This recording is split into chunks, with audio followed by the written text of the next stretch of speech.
Hi മക്കളെ, other സാറാണ്.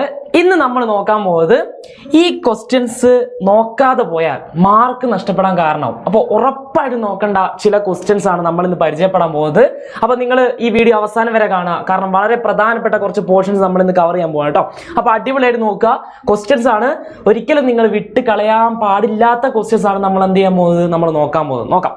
ആദ്യത്തെ ക്വസ്റ്റ്യൻ നോക്കാം. നിങ്ങൾ ഇത് കണ്ടിട്ടുണ്ടാവും, ടെക്സ്റ്റ് ബുക്കിൽ ഈ ചിത്രം നിങ്ങൾ കണ്ടിട്ടുണ്ടാവും.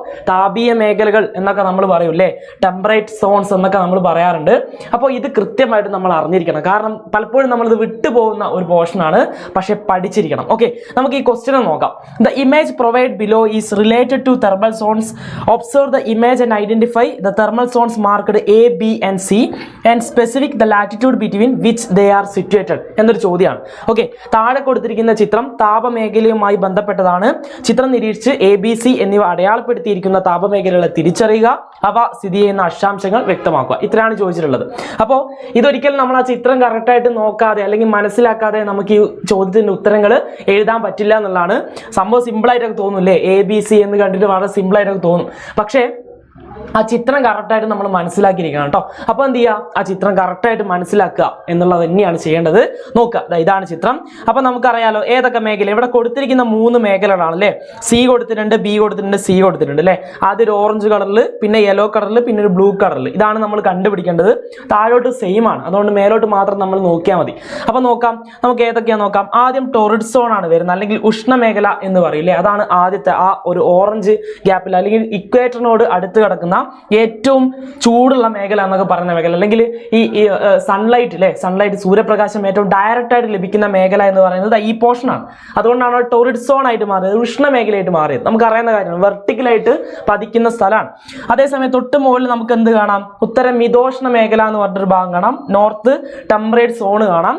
ഇതിന് താഴെ നിങ്ങൾക്ക് സൗത്ത് ടെമ്പറേറ്റ് സോണും കാണാം അല്ലെ. ദക്ഷിണ മിതോഷ്ണ മേഖല നിങ്ങൾക്ക് കാണാൻ പറ്റും. ഏകദേശം അതിൻ്റെ ഒരു അക്ഷാംശം കൂടി നോക്കി വെക്കുക, ലാറ്റിറ്റ്യൂഡും കൂടെ നോക്കി വെക്കാം. 23½ ആണ് വരുന്നത്. ഇത് 0 ഡിഗ്രി ആണ് വരുന്നത്. ഏറ്റവും മുകളിൽ എത്രയാണ് വരുന്നത്, 66½ ഡിഗ്രി ആണ് വരുന്നത്. കൃത്യമായിട്ട് അത് നോക്കി വെക്കാം. ഇനി ഏറ്റവും മുകളിൽ നിങ്ങൾക്ക് എന്ത് കാണാം, നോർത്ത് ഫ്രിഡ്ജ് സോൺ എന്ന് പറഞ്ഞിട്ട് ഉത്തര ശൈത്യ മേഖലയും കാണാൻ പറ്റും. അവിടെ ഏറ്റവും തണുപ്പേറിയ സ്ഥലമാണ് അല്ലേ.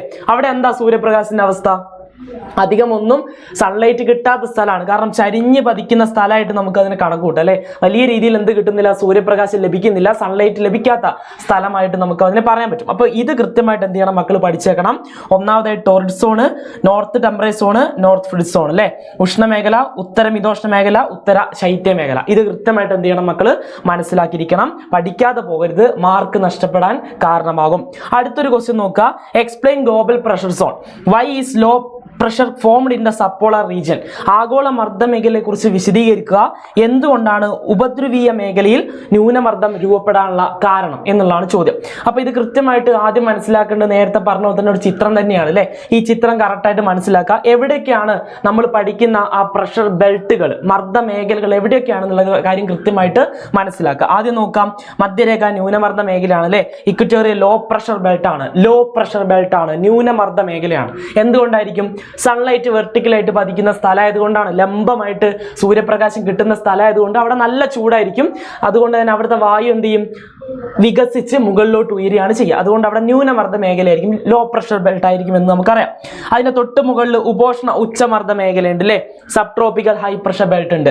ഇവിടെ നിന്നും ഉയർന്നു പോകുന്ന വായു എവിടെയാണ് തിരിച്ച് തണുത്ത് ഇറങ്ങുന്നത്, ഈ പറഞ്ഞ സബ് ട്രോപ്പിക്കൽ ഹൈ പ്രഷർ ബെൽറ്റിലാണ്, ഉപോഷ്ണ ഉച്ചമർദ്ദ മേഖലയിലാണ്.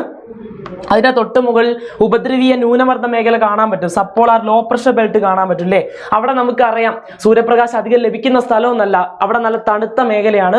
എന്നിട്ട് പോലും അവിടെ എന്താ അവസ്ഥ, അവിടെ ലോ പ്രഷർ ആണ്, ധ്രുവീയ മേഖലയാണ്. എന്തുകൊണ്ടാണ് അവിടെ ഒരു ന്യൂനമർദ്ദ മേഖലയായിട്ട് മാറിയത്, അല്ലെങ്കിൽ ലോ പ്രഷർ ബെൽറ്റ് ആയിട്ട് മാറിയത്? അതിനൊറ്റ കാരണമേ ഉള്ളൂ, നമ്മുടെ ഭൂമിയുടെ ഭ്രമണം മൂലം ഇവിടെയുള്ള വായു എന്ത് ചെയ്യുന്നുണ്ട്, ചുഴറ്റി പുറത്തേക്ക് എറിയപ്പെടുന്നുണ്ട്, ഓക്കെ, തള്ളപ്പെടുന്നുണ്ട്.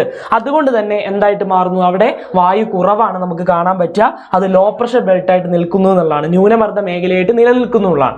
ഏറ്റവും മുകളിൽ നമുക്ക് എന്ത് കാണാം, ധ്രുവീയ ഉച്ചമർദ്ദ മേഖല കാണാം, പോളാർ ഹൈ പ്രഷർ ബെൽറ്റ് കാണാം. അവിടെ എന്താ, ഉച്ചമർദ്ദ ഉച്ചമർദ്ദ മേഖലയാണ്, ഹൈ പ്രഷർ ബെൽറ്റ് ആണ്. എന്തുകൊണ്ടാണ് ഹൈ പ്രഷർ ബെൽറ്റ് ആയിട്ട് മാറിയത്? യെസ്, അതിന് കാരണം എന്താ? അവിടെ നല്ല തണുപ്പാണ്, സൂര്യപ്രകാശം അധികം ഒന്നും എത്താത്ത സ്ഥലമാണ്.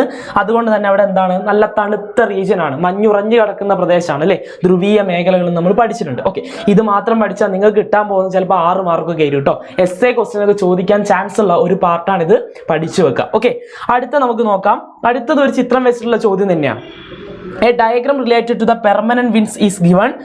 Identify the permanent winds marked as A, B and C is the diagram and explain between which pressure zone each of them blows. അല്ലേ, അതായത് സ്ഥിരവാദങ്ങളെ കുറിച്ചുള്ള ഒരു ഡയഗ്രാം നൽകിയിരിക്കുന്നുണ്ട്.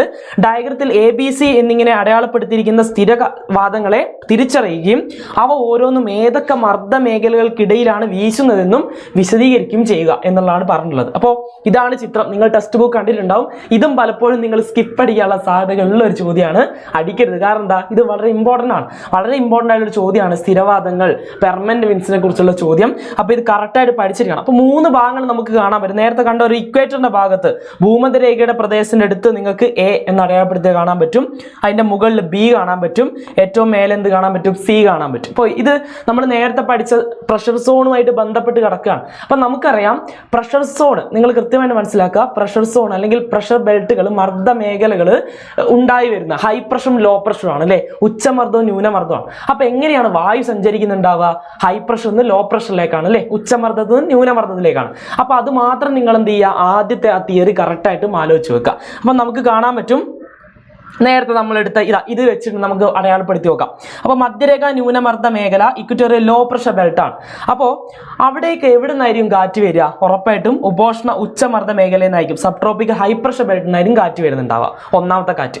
രണ്ടാമത്തെ കാറ്റ് ഇതാ ഉപദ്രവീയ ന്യൂനമർദ്ദ മേഖല ഇവിടെ കിടക്കുന്നുണ്ട് അല്ലെ, സപ്പോളാർ ലോ പ്രഷർ ബെൽറ്റ് തൊട്ട് മുകളിൽ കിടക്കുന്നുണ്ട്. അവിടത്തേക്ക് എവിടെ നിന്ന് കാറ്റ് വരും? അതും ഈ പറഞ്ഞ പോലെ ഉപോഷ്ണ ഉച്ചമർദ്ദ മേഖലയിൽ നിന്ന് കാറ്റ് വരുന്നുണ്ടാവും അല്ലെ.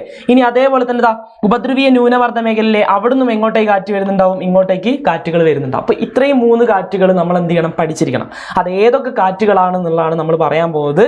ഈ 3 കാറ്റുകൾ, അതിൽ എ എന്ന് പറയുന്നത് ഏതാണ്? ട്രേഡ് വിൻഡ് ആണ് അല്ലെ, ട്രേഡ് വിൻഡ് ആണ്. ബി എന്ന് പറയുന്നത് എന്താണ്? പശ്ചിമവാദം, വെസ്റ്റേൺ ലൈൻസ് എന്ന് പറയുന്ന കാറ്റാണ്.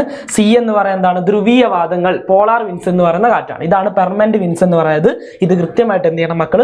പഠിച്ചിരിക്കണം. ഓക്കെ, ഇനി നോക്കിക്കോ. അടുത്ത് complete the flow chart showing the growth planning in India. ഇന്ത്യയിലെ ആസൂത്രണത്തിന്റെ വളർച്ച കാണിക്കുന്ന ഫ്ലോ ചാർട്ട് പൂർത്തിയാക്കുക എന്നാണ് പറഞ്ഞിട്ടുള്ളത്. അപ്പോൾ ഇവിടെ എന്ത് ചെയ്തിട്ടുണ്ട്? കുറെ ഗ്യാപ്പുകൾ കൊടുത്തിട്ടുണ്ട്. അത് ഫില്ല് ചെയ്യാൻ വേണ്ടിയിട്ടാണ് പറഞ്ഞിട്ടുള്ളത്. പഠിച്ചു വെക്കണം. പ്ലാനിങ് വളരെ ഇമ്പോർട്ടൻ്റ് ആയിട്ടുള്ള ഒരു പോർഷൻ ആണ്. അപ്പോൾ പഠിച്ചു വെക്കുക. ആദ്യം നമുക്കറിയാം ദശവർഷ പദ്ധതി 1934 ആണല്ലേ. ആരാണ്? എം വിശ്വേശ്വരയ്യാണ് വരുന്നത് അല്ലേ, എം വിശ്വേശ്വര. താഴെ ആരാണ്?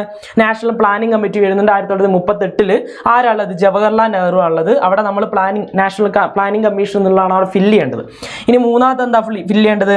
അവിടെ വർഷമാണ് ഫില്ല് ചെയ്യേണ്ടത്. ബോംബെ പ്ലാൻ എത്രയാണ് വർഷം വരുന്നത്?